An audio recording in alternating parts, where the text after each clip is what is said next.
TV3 i Catalunya Ràdio li costen en impostos a cada ciutadà 35 euros l'any.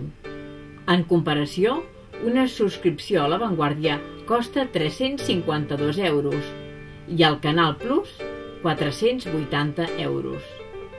Aquests 35 euros venen a ser 10 cèntims d'euro al dia, amb el que paguem pel diari Un dia feiner, 1 euro amb 20 cèntims, es mantenen durant 12 dies 6 canals de televisió: TV3, el Canal 33, el 324, l'Esport 3, el Super 3 3XL i un canal d'alta definició.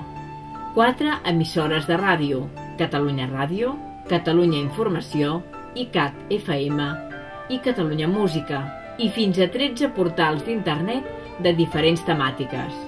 La subvenció pública que reben les empreses de la Corporació Catalana de Mitjans Audiovisuals, TV3 i Catalunya Ràdio, representa el 0,87% del pressupost de la Generalitat de Catalunya. No tots aquests diners són pel funcionament intern de les empreses.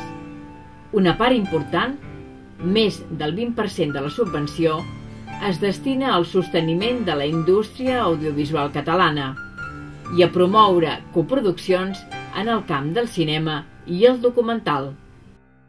Les pel·lícules per televisió són una part essencial de la nostra indústria.